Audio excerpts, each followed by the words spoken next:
Namo tassa bhagavato arahato samma sambuddhassa. Namo tassa bhagavato arahato samma sambuddhassa. Namo tassa bhagavato arahato samma sambuddhassa. We were discussing one interesting sutta which is called Dvayatanupassana Sutta, available in the Sutta Nipata. And basically here Buddha in a way give us the aim of our practice, defines the aim of our practice, the goal of our practice. Actually we all know that the goal is in a way the Nibbana, realization of Nibbana. Now here actually Buddha give a kind of a practical approach to that, and while we are in the mundane, the worldly side, we can do a kind of a contemplation, and that gives us more understanding. And then that understanding leads us to another contemplation which is fairly lies on the supramundane type of understanding, supramundane side in a way, Lokika and the Lokottara. Lokika is the kind of the mundane in this world, and we do the contemplation, we do the practice, and that leads to a supramundane understanding, and there are, to promote that, there are contemplations to that as well. So likewise there are two contemplations every time, and this sutta in that sense gives us a kind of a contemplative approach. Various different kinds of contemplations are there, and those contemplations are highly regarded, and they will lead us to a thorough understanding. And as a result of each and every contemplation, Buddha say one either becomes an arahant, or if there are any residues of the defilements, one can become an anagami, non-returner. So to that extent these contemplations are so powerful. But on the other hand, we can't come to these contemplations immediately. So you may have to start with the basics, practicing, say, starting with having faith, and then you are getting some understanding about the teaching, getting some faith on that, and then recognizing some good teachers, and then approaching, and then start striving, and then start practicing mindfulness. As a result of that, you are able to develop certain amount of mindfulness, and now you may have certain amount of concentration, and you have to develop that concentration. And once that concentration is available, now it's a matter of further using that concentration to recognize various phenomena, so that you are able to understand their true nature by looking at their behavior.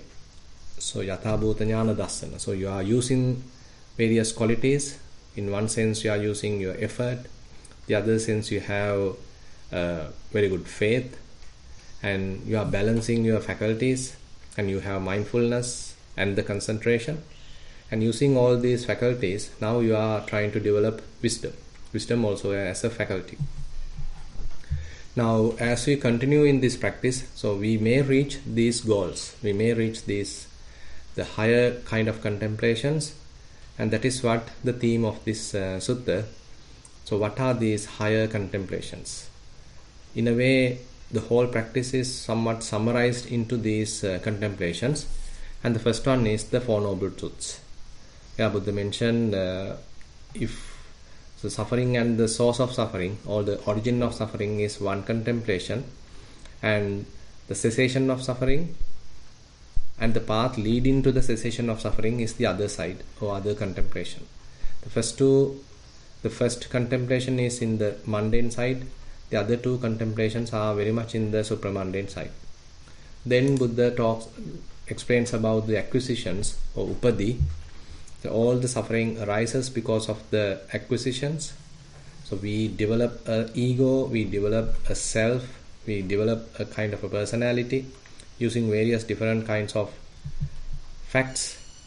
Either it may be material or immaterial, and once they are there, using them, so one is able to develop an ego. You can become a special person, a VIP. So those are the upadis, those are the acquisitions, and recognizing them actually makes us unhappy, makes us unstable, and sort of even though they seems like giving us kind of stability, what we are actually holding is very unstable, inconstant processes. Ultimately we get into trouble if we are holding them strongly. So acquisitions are leading to suffering, and if we are able to abandon all acquisitions, remainderless fading away and cessation of acquisitions, Buddha says there is no origination of suffering. So that's the other contemplation. So that is another duad Buddha explains in this Dvayatanupassana Sutta. Then the third one is called ignorance, where the whole mass of suffering is because of ignorance. Ignorance as the cause of suffering. Yankinchi dukkhang sambhoti sabbang avijjapacca. And on the other hand, if one is able to overcome or completely abandon this avijja, the ignorance, then there is no suffering. There is no origination of suffering. So that is another way of looking at the path, and so that is another contemplation. Then last time we discussed about the fourth one, that is the volitional activities. So volitional activities as a cause of suffering. Sankhara. So we recognize on that day there are different kinds of formations are there. Bodily formations, verbal formations, mental formations, and all actually have two levels, very subtle level and the gross level. Anyway, all are causing suffering. So if we are able to kind of sabba sankhara samatha, so if we are able to, how to say, you are sort of calming down all formations. So that means you are able to maintain a very quiet mind, very relaxed mind, restful mind. There are no generation of formations. So that is in a way the Nibbana, the Nibbanic experience, where all the formations are very much like tranquil. Sankharanantveva asesa viraga nirodha natti dukkhasa sambhavo. So that is the fourth contemplation actually Buddha mentioned. So when we are continuing our practice, we may in a way summarize our practice into any of these contemplations. Now we already covered four such contemplations. One is with respect to Four Noble Truths, another one with respect to acquisitions, the other one with respect to ignorance, and the last one we discussed is the formations. Now we can get into the other one. So that is what we call as the consciousness. Yankincha dukkhang sambhoti sabbang vijnana pacca. So whatever the suffering originates is all conditioned by consciousness. And vijnanasatveva asesa viraga nirodha natti dukkhasa sambhavo. So with the remainderless fading away and cessation of consciousness, there is no origination of suffering. Now consciousness related, or we are looking at from the angle of consciousness. So we all know that there are 5 aggregates, 5 clinging aggregates. We all understood the form aggregate, the feelings aggregate, perceptions aggregate, formations aggregate, and the consciousness aggregate. Now here Buddha give a kind of a summary with respect to the consciousness aggregate, and here actually we can understand what is consciousness. So there's a very interesting dialogue between Venerable Sariputta and the Venerable Mahakottita, available in Mahavedalla Sutta, Majjhima Nikaya. There this question is asked, so what is consciousness? Vijnanam vijnananti avso vucchati kittavatanuko avso vijnananti vucchati. Consciousness is said, friend. With reference to what is consciousness said? So this is a question asked by Venerable Kottita, and Venerable Sariputta answers as Vijanati iti ko avso tasma vijnananti vucchati. It cognizes, friend, that is why consciousness is said. So the ability of the consciousness in that sense is the cognition. suppose that there are many items available and you want to select one, and so you are approaching your mind, you are focusing your mind, you are paying attention, and now you recognize it and you select it. So all that is actually based upon the activity of consciousness. So among many, you are able to cognize one object, which is your selection, and now you approach it. Maybe you are taking it to your hand. So all that is promoted by this consciousness ability to distinguishedly recognize something. So this distinction, the function of distinction, selecting one thing from many, is part of the consciousness function. And here actually Venerable Sariputta gives an interesting example. Kincha vajat vijanati. So he is explaining what cognize. Sukhantipi vijanati, dukkhantipi vijanati, adukkama sukhantipi vijanati. Vijanati iti ko avso tasma viññānanti uchati. Now he is giving here an example with respect to feelings. So in our body there are different kinds of feelings arise time to time, and at times there are happy feelings, pleasurable feelings. So you can distinctly know, okay, now this body is going through a pleasant feeling. Sometimes it may go through some pain, itching, kind of a painful feeling. So you can distinctly recognize within this body, at this particular place, there is a pain. So this distinction, distinctly recognizing a particular kind of a pain, particular kind of a feeling. So that is function of consciousness, that is the cognition. And suppose there are various different kinds of equanimous feelings and various maybe even painful feelings. But if you want to properly focus your attention and recognize equanimous feelings, that also you can recognize. Among many other things, you can recognize, okay, there is a equanimous feeling at this particular place. So this properly at that moment recognition is function of this consciousness. And there are other interesting examples are given. Say for example, you are eating something.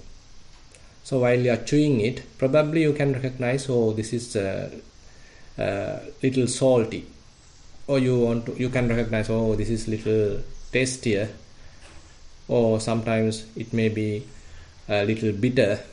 So likewise different kinds of tastes are there.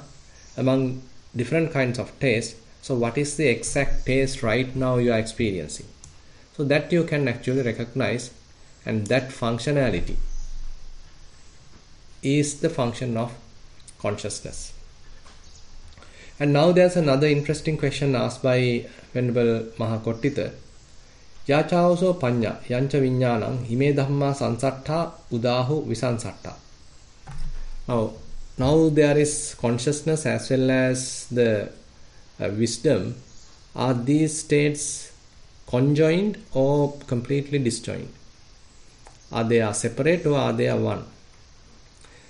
Is there any possibility of separating them, or is there any way to understand how are there any conjoined?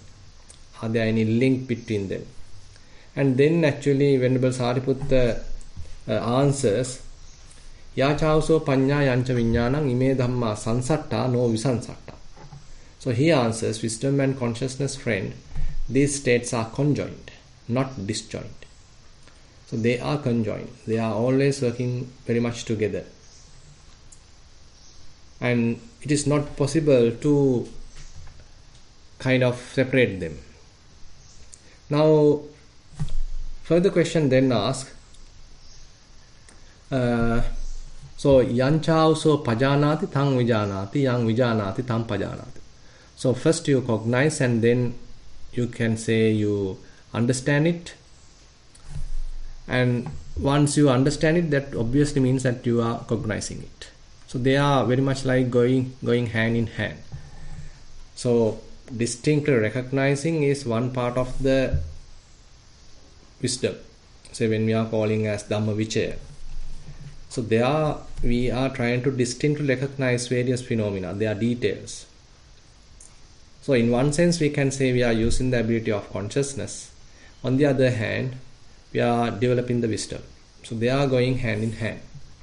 Now, yanchāso paññā yancha viññānaṁ imesan dhammánaṁ sansatthānaṁ no visansatthānaṁ kiṁ nānākaranāti. Now the question is asked, so then why, if they are fairly conjoined, then what is the difference? Then Venerable Sariputta answers, yācāso paññā yancha viññānaṁ imesan dhammánaṁ sansatthānaṁ no visansatthānaṁ paññā bhāvetabba viññānaṁ pariññaya. And one needs to develop wisdom in order to fully understand consciousness. So that means we need to understand the function of the consciousness. And in order to do that, we need wisdom. So there should be another faculty, that is the wisdom faculty we need to develop. More and more we are able to develop wisdom, we can understand the function of consciousness. So the consciousness function is very subtle, very deceiving, and that's why Buddha in a way give a simile of a magician to the consciousness. Māyūpamanca viññāna. So the magician can show various tricks. He can play various tricks. He can hide maybe pigeons in his secret pockets, and immediately he can show a pigeon. He may have secret holes from which he may take out a flower.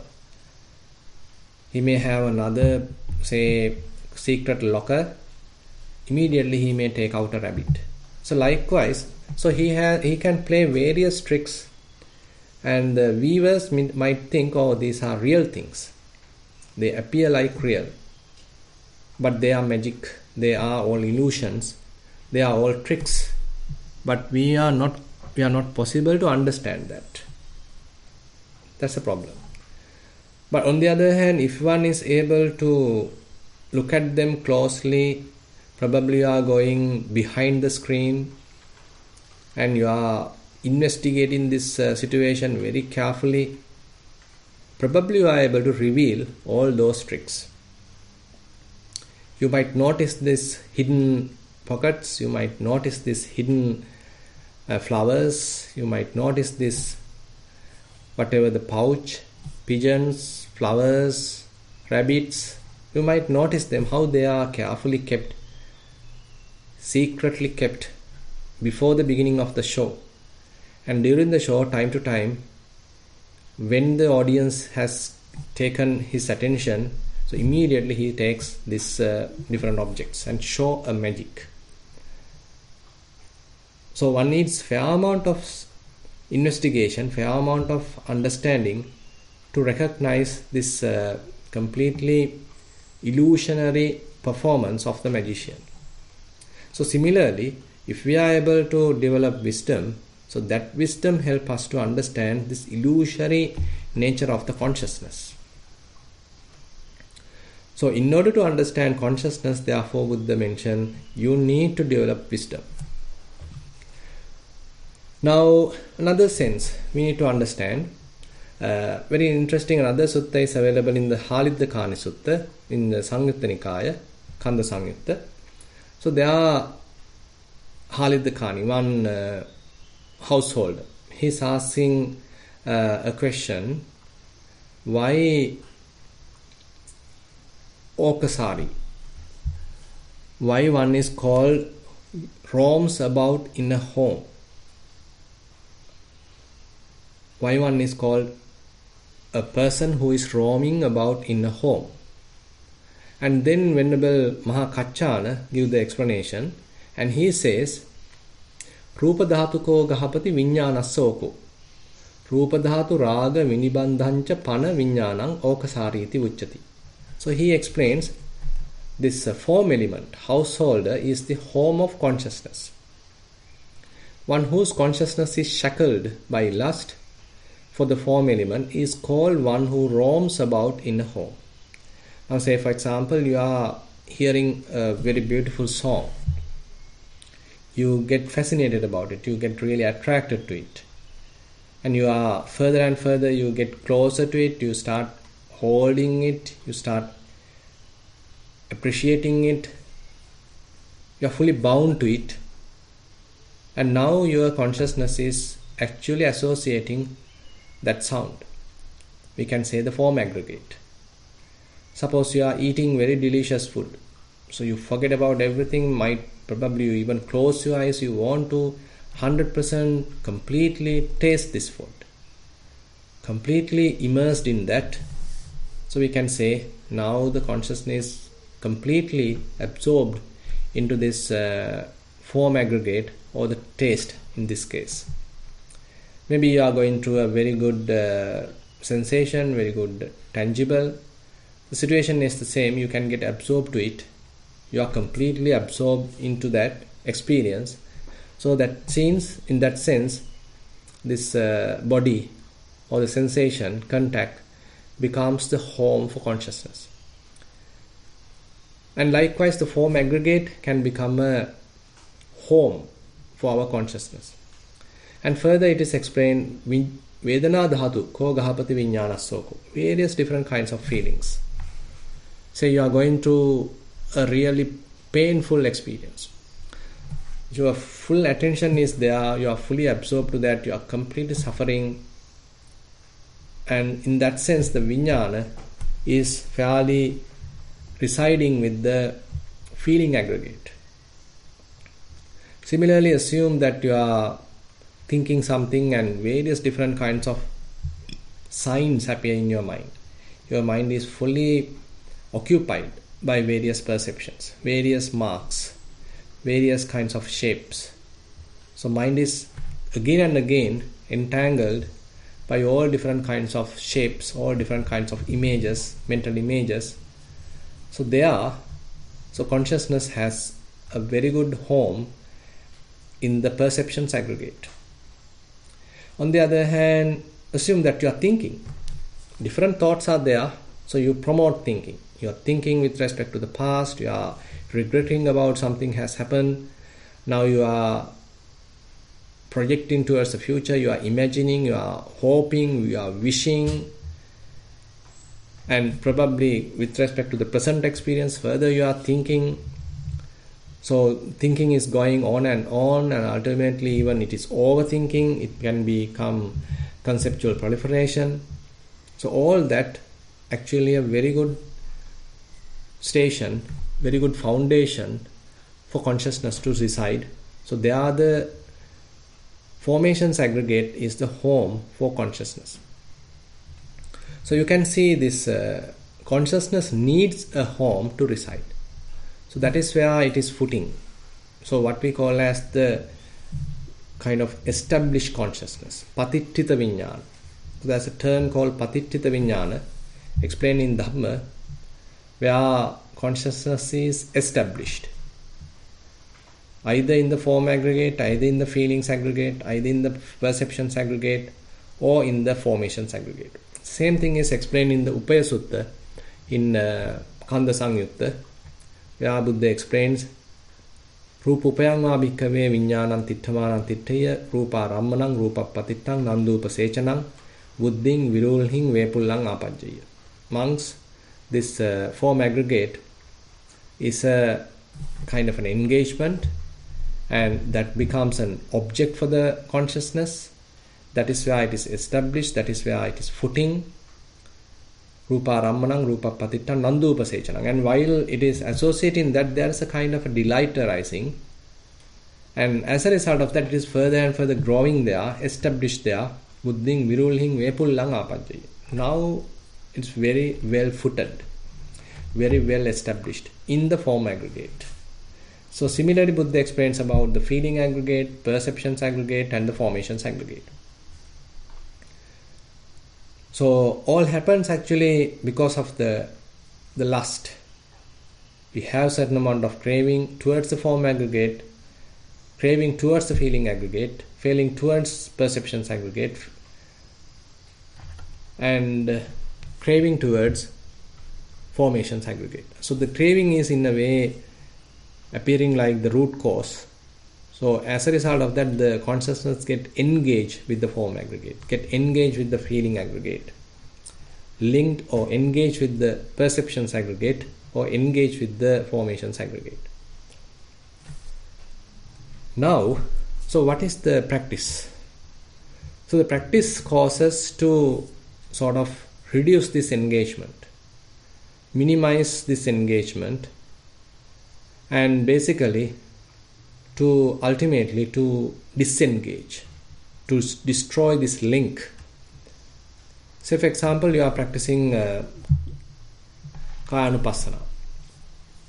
So in the Kayanupassana, we are actually dealing with the form aggregate, and we are thoroughly trying to understand the form aggregate. Say we are looking at your body and different postures are there. So you are trying to establish mindfulness on those postures.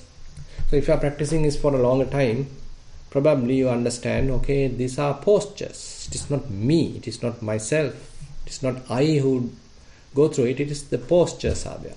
Sometimes this body is standing, sometimes it is walking, sometimes it is sitting, sometimes it is lying down. So there are different bodily postures available. Other than these different bodily postures, there is no person. So that is one aspect we can develop. On the other hand, say you are developing anapanasati, mindfulness on breathing. So the body is breathing, so you are able to recognize it. When in-breath happens, you recognize, oh, now the in-breath is there. When out-breath happens, you recognize now the out-breath is there. So there's a breathing body. It is not I am breathing, rather body is breathing. So you are in a way little developing a kind of a perspective. So looking at things from a different angle. Looking at an experience from a different angle. You are not absorbed to that experience, you are not identified with that experience. Rather you are able to look at the experience objectively. There is breathing and you are looking at it. So that is the exact perception that Buddha expects us in the Four Noble Truths.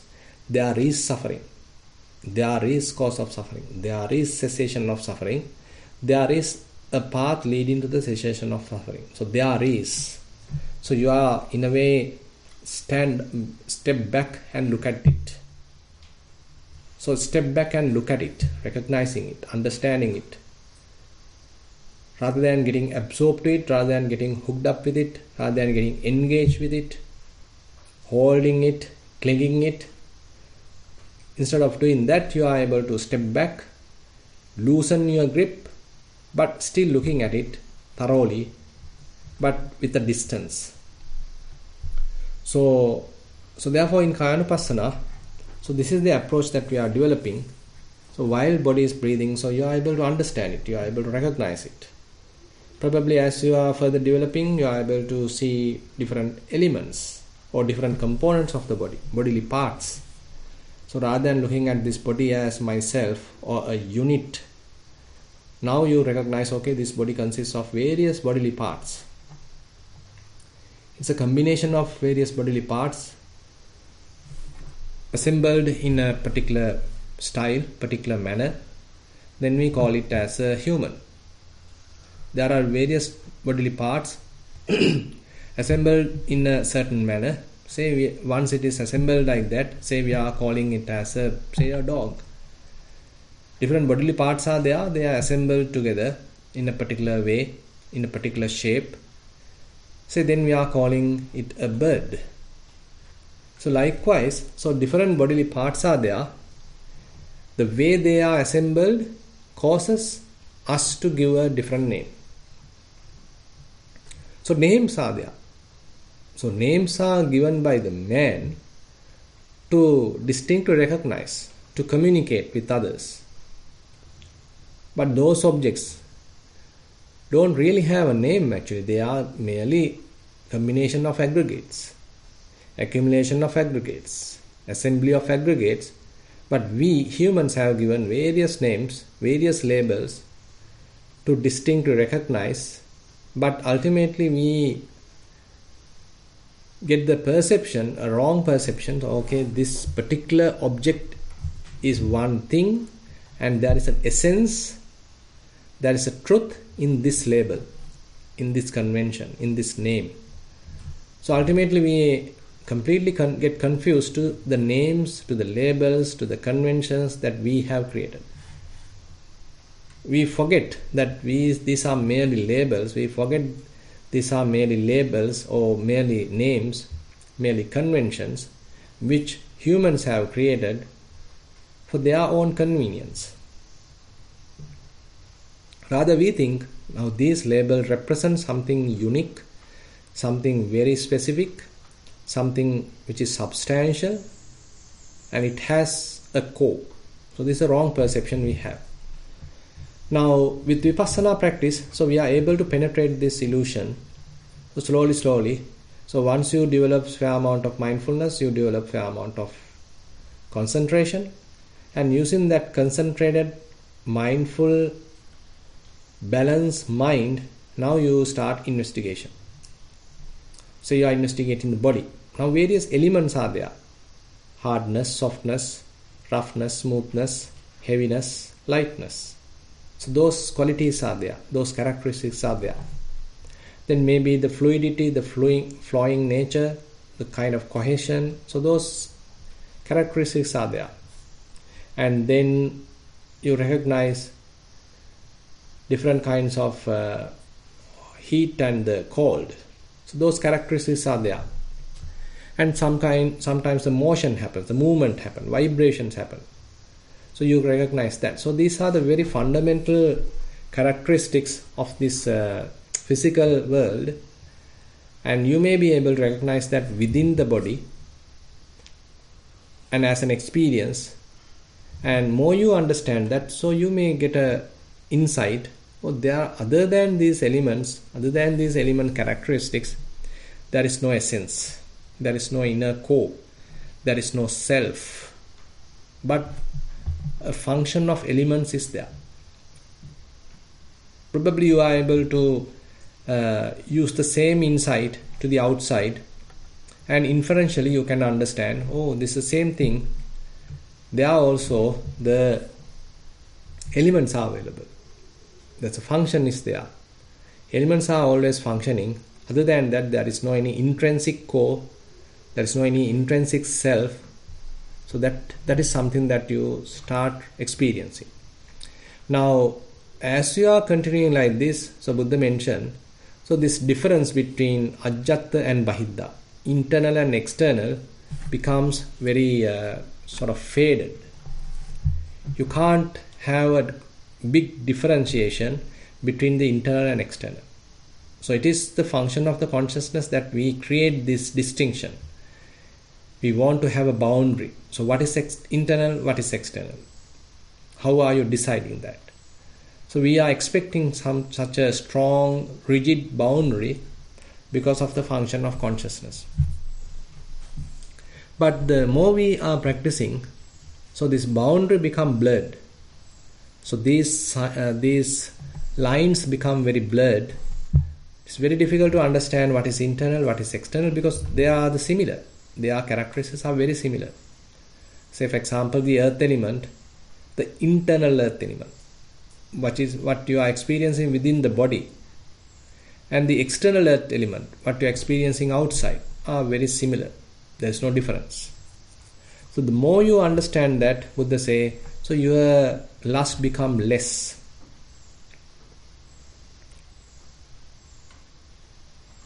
Iti ajjattikam va patavidhatu yecha bahirava patavidhatu revesa. So internal earth element and the external earth element are the very same earth element. So more you look at like that, Buddha say, patavidhatuya chittang virajeti. So your mind become not interested about this earth element. So similarly, the element practice, the dhatu manasikara, leads us to have a kind of a uninterested or disinterested attitude towards all the different kinds of elements. Now the form become not much interested thing. So you are not get attracted to sounds, you are not get attracted to sights, smells, tastes, tangibles, because you understood their true nature. So mind now has a sort of dispassion. So this dispassion leads to relinquishment. So time to time, So your mind get released. But the unfortunate problem is that, as we discussed, the consciousness has 4 houses, 4 homes, but we are now able to release it only from one house. Through the Kayanupassana, we are able to release it from the form house. But there are 3 other houses available. So, because of our ignorance, probably we get trapped in another home. Consciousness get trapped in another home. Maybe feeling aggregate, maybe perceptions aggregate, maybe the formations aggregate. Suppose you are able to properly handle it, you are very clever, you are properly be prepared during your meditation, the form aggregate slowly fades away, your body starts disappearing, you can't experience your body, very very subtle. Now very much like the influence of the form aggregate has disappeared, so now there is no footing for consciousness in the form aggregate. Assume now you are looking at feelings. Little feelings are there. Maybe you feel happy. That is also a feeling. You feel little drowsy. That's another feeling. Maybe you feel little lethargic. That's also another feeling. Maybe you feel disinterested. That's another feeling. You feel equanimous. Another feeling. You feel happy. Another feeling. So likewise, now you are looking at the situation or the experience from the point of feelings, and they are also merely feelings. So slowly you are separating from the feelings. You are not getting absorbed to them. You are not calling them as my feelings, but they are merely feelings. The more you are able to look at like that, so slowly, so you are able to abandon that even. So feelings become faded away. You are not much provoked or interested for pleasurable feelings. You are not really kind of disturbed by the painful feelings. You don't feel lethargic onto the equanimous feelings.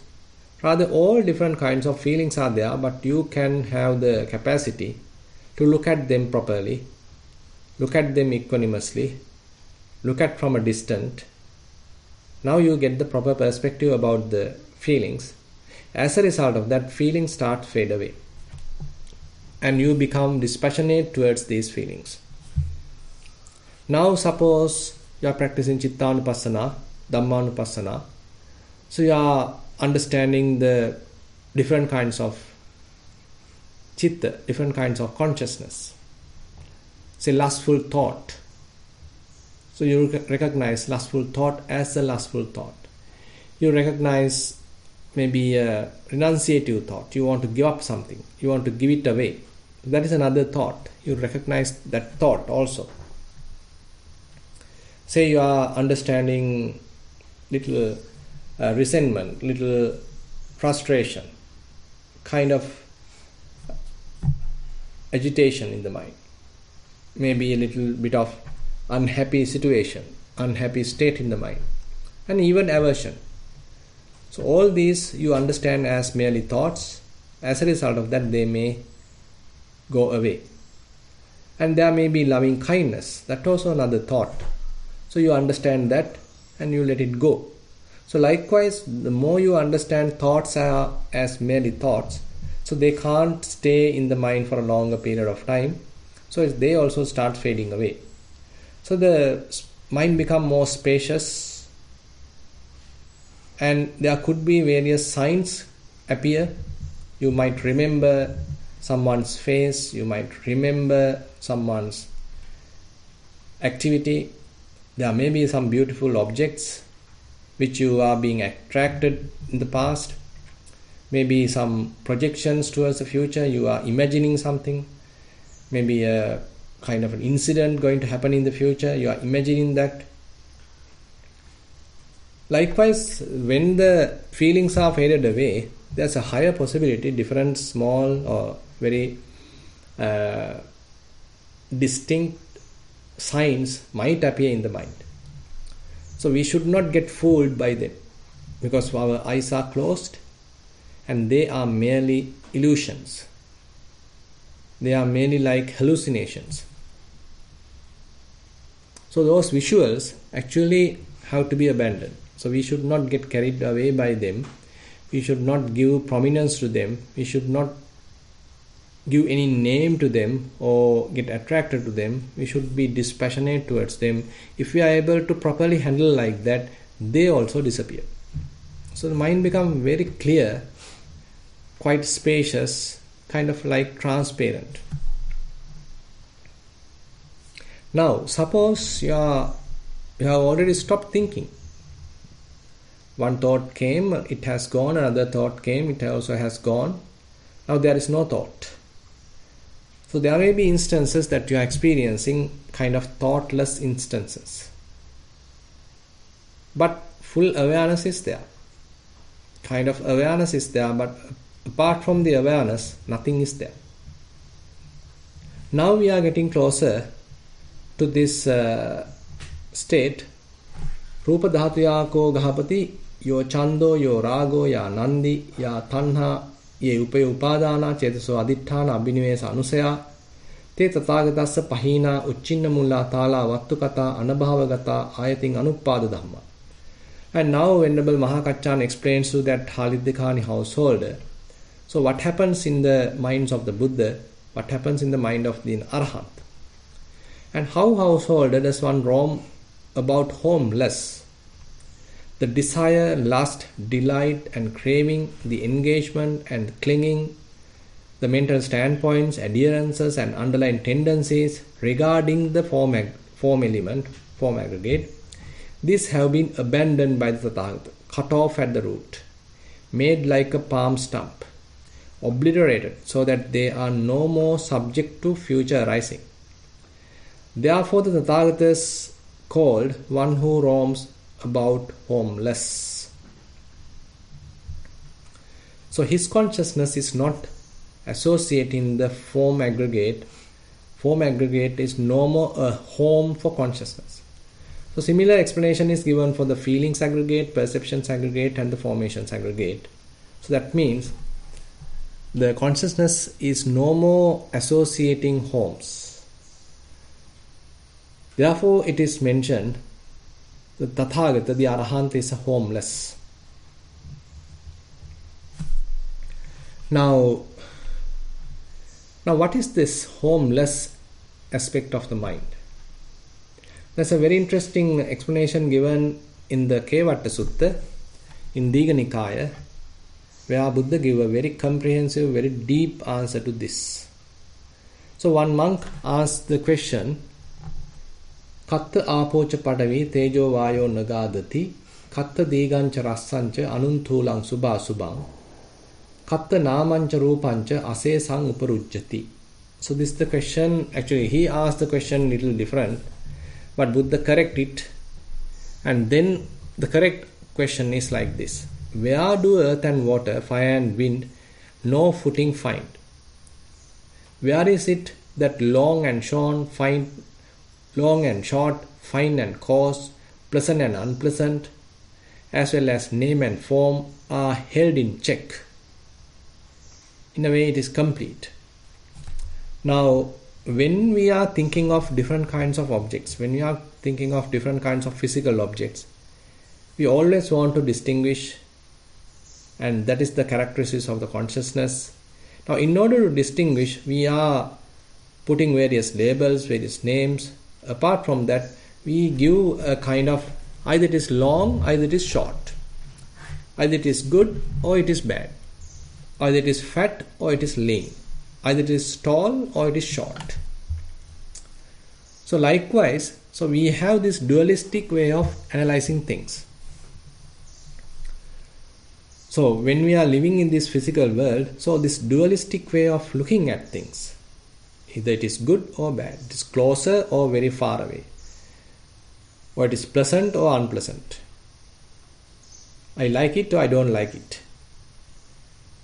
either it is fine or it is coarse, either it is internal or it is external, either it is long or it is short. So these are all different aspects happened because of our measurement. Now, the question is, so where are these earth, water, fire, wind, so those are the elements where they are not fine footing.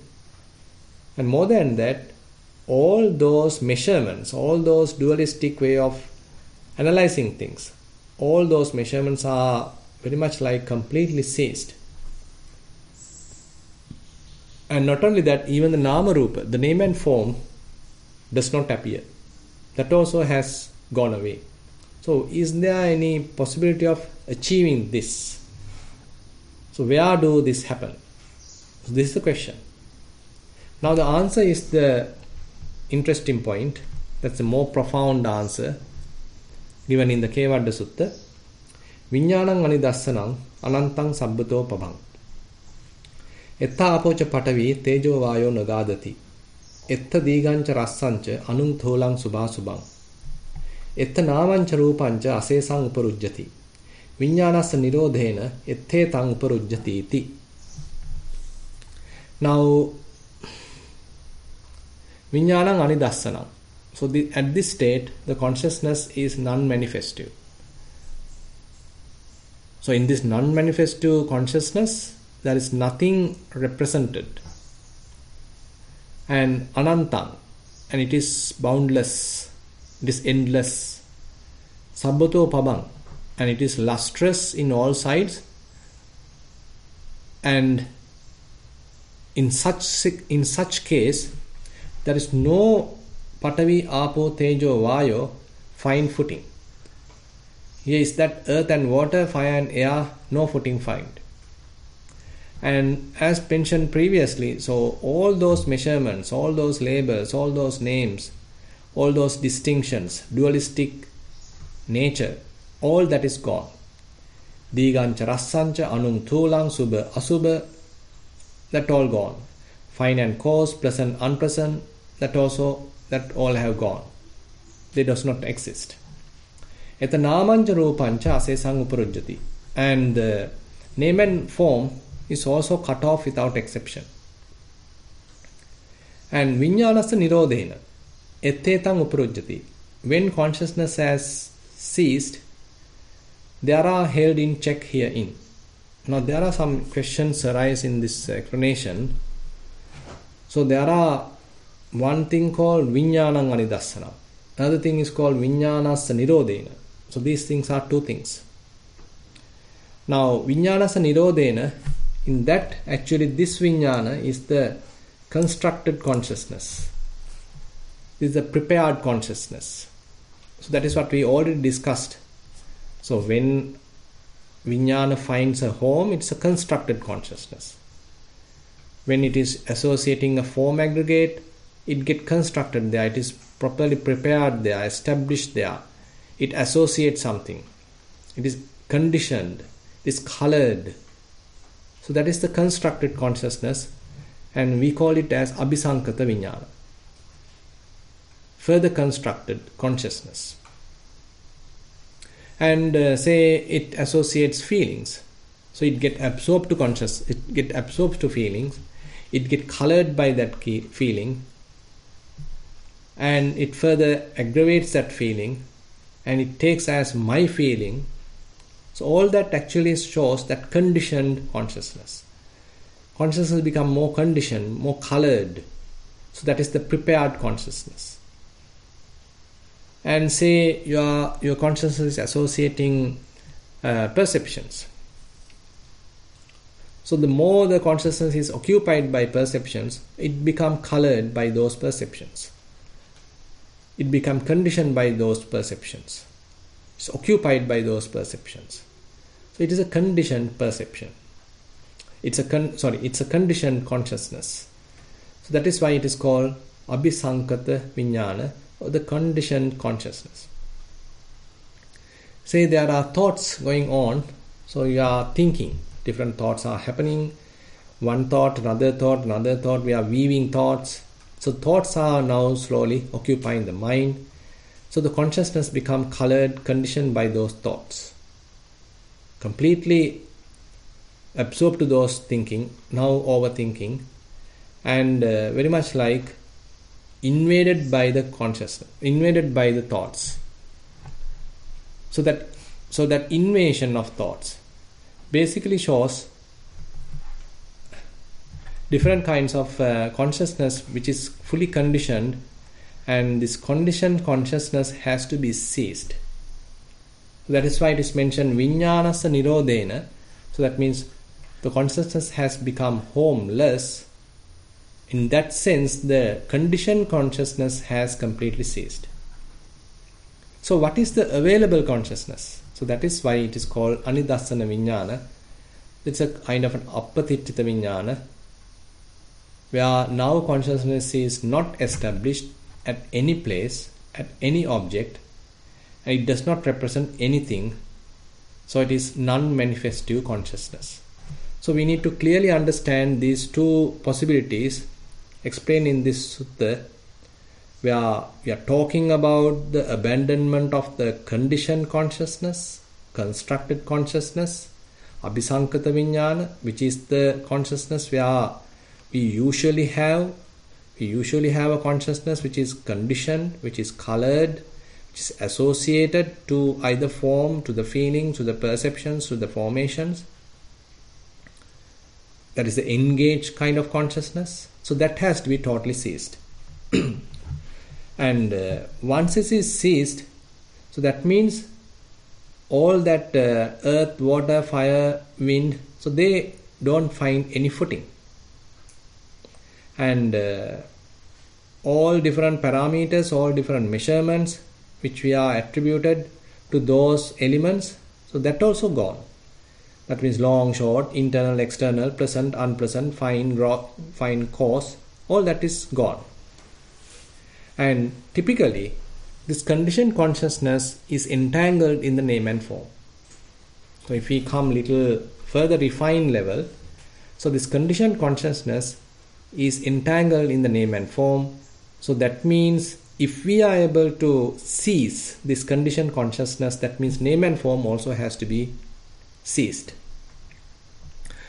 So if all that is possible, now the experience is called non-manifestive consciousness or the unestablished consciousness. So that is the state we can say the Arahant is experiencing, where he is fully aware, but that consciousness is not manifestive. In that consciousness there is no name and form getting appeared, so he is not getting entangled to that name and form. So kind of a transparent, very lucid, very clear kind of mind. So that state, anantang, it is limitless, it is endless, because the object is the one makes the mind with a boundary. So when your consciousness is bound to an object, it is creating a boundary. It is limited. But now there are no objects at all. Mind is completely empty. As a result of that, your awareness is boundless, endless, anantang. Sabbato pabam.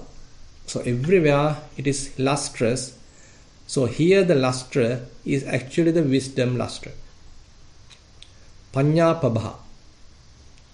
So there are suttas explaining what are the different kinds of lustre. Either Suryapabha, either Chandapabha, Agnipabha, or Panyapabha. Suryapabha, the lustre of the sun. Chandapabha, lustre of the moon. Agnipabha, lustre of the fire. And the Panyapabha, lustre of the wisdom. So here the lustre is actually the wisdom. So we have developed the insight, we have developed the vipassana. So that has given us a lot of wisdom to the mind. As you can remember, so we have to develop wisdom in order to understand consciousness. Panya bhave tabba viññānam pariññaya. So now we have developed wisdom. So the Arahant has fully developed wisdom. So he has completely penetrated the consciousness. He has fully understood the consciousness. So the established consciousness is completely abandoned. Conditioned consciousness has completely ceased because he thoroughly understood. He has thorough wisdom. So his mind is basically lustrous with wisdom. So this is how the complete abandonment of suffering happens. So now we can go back to the Dvayatanupassana Sutta. Whatever the dukkha happens, whatever the suffering happens, it is because of that conditioned consciousness. If we are able to completely abandon that conditioned consciousness, there is no suffering. Yankinji dukkhang sambhoti sabbang viññāna paccaya. Viññānasa nirodhena natti dukkhasa sambhavo. Whatever suffering originates is all because of that conditioned consciousness. All conditioned by consciousness. With the cessation of that conditioned consciousness, there is no origination of suffering. Etamadīnavan ñatva dukkhang viññāna paccaya. Viññānupasama bhikkhu niccāto parinibbuto. So having understood this danger, suffering is conditioned by consciousness. By stilling of that conditioned consciousness, a bhikkhu become hungerless, that means craving free, and he becomes attained Nibbana. So you can see it's a very, very profound teaching here given with respect to the consciousness by the Buddha. And so you can see one can't understand this as a beginner. You need some amount of practice to come to this. Even theoretical understanding is difficult.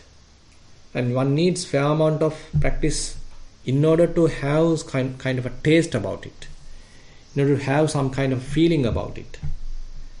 And once you have it, probably, then you are able to understand what is mentioned in this part.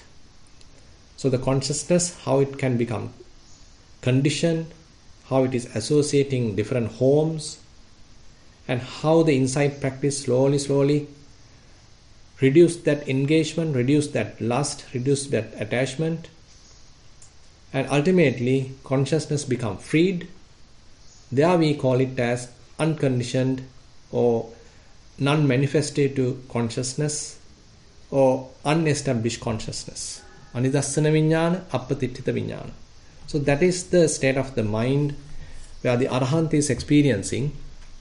But time to time, when a Vipassana yogi is practicing, when his mind is fully lustrous with the wisdom, even for a short period, he may be able to experience it.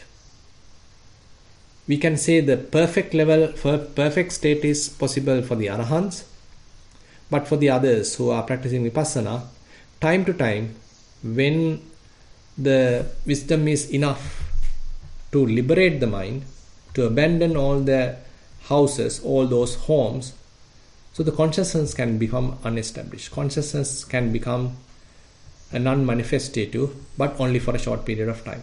Because he still has lust, he still has anger, he still has delusion. So when they start growing, when they start appearing, again you lose the luster of the wisdom. Again you become fool. Again you get established consciousness. Again the name and form start appearing in the mind. So that is what we need to understand. So the more we practice, the more the wisdom has to be developed. So that wisdom helps us to thoroughly understand the function of this conditioned consciousness, so that ultimately we may be able to maintain this non-manifestative consciousness for a longer period of time. Okay, with that, I like to conclude today's Sutta teaching session. Now, if you have any question, you can ask now.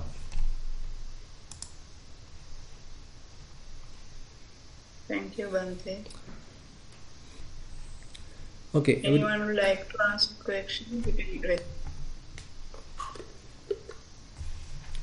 Okay, you can think about today's sermon then.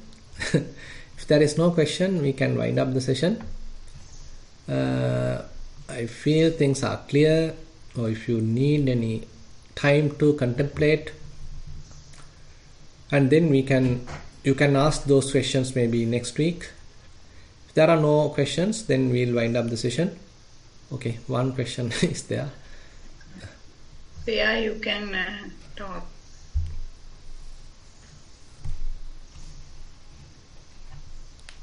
Thero Sarnai Bhante. Yes. Yeah, Bhante. So when we become the observer, like you're walking and then you are just observing yourself, and while you are doing other things, you just merely become the observer. In that condition, is it still conditioned vijnana, or? So that's the thing. So basically, so we can't immediately make it completely free, completely non-manifestative. So what we do is now fairly not engaged, fairly making a distance. So the link is very weak in a way. It is not we are thoroughly holding, thoroughly grasping. Rather now a soft awareness is there.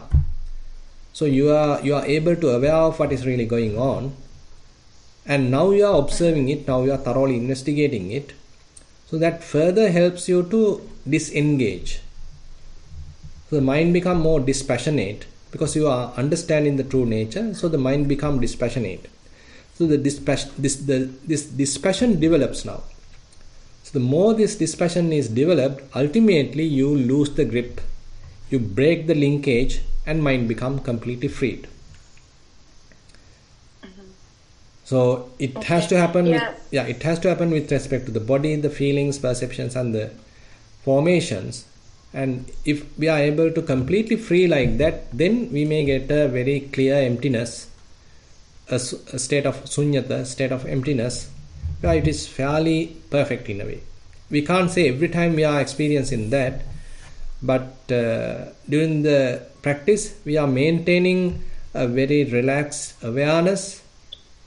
Ultimately, it gives the ability to develop wisdom.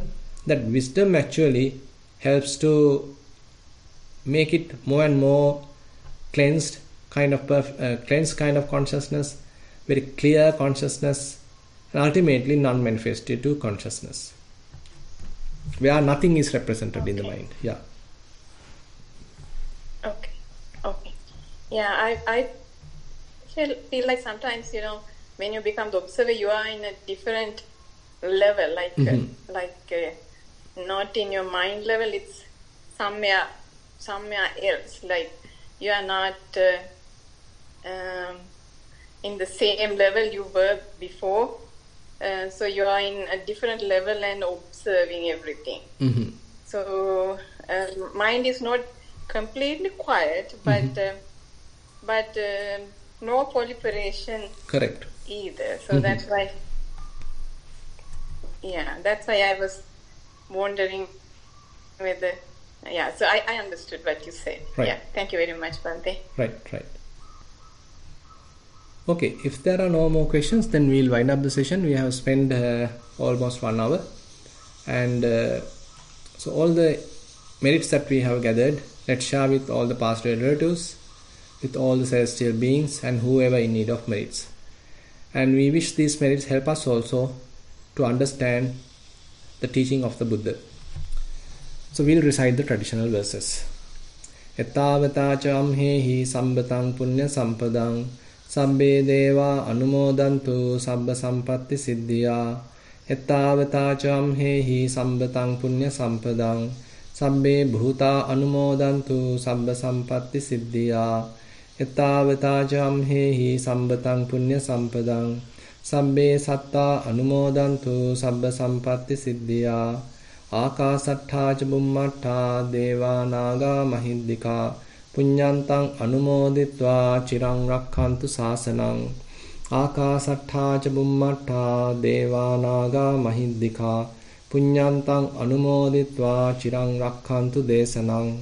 Akasattha ca bummattha deva naga mahiddika punyantang anumoditva chirang rakkhantu mamparang. Idang vo ñātīnaṁ hotu sukitā huntu ñātayo. Idang vo ñātīnaṁ hotu sukitā huntu ñātayo. Idang vo ñātīnaṁ hotu sukitā huntu ñātayo. Imina punya kammena māme bāla samāgamo. Satang samāgamo hotu yāva nibbāna pattiyā. Imina punya kammena māme bāla samāgamo. Satang samāgamo hotu yāva nibbāna pattiyā. ඉමිනා පුඤ්ඤ කම්මේන මාමේ බාල සමාගමෝ සතං සමාගමෝ හෝතු යාව නිබ්බාන පත්තියා සාදු සාදු සාදු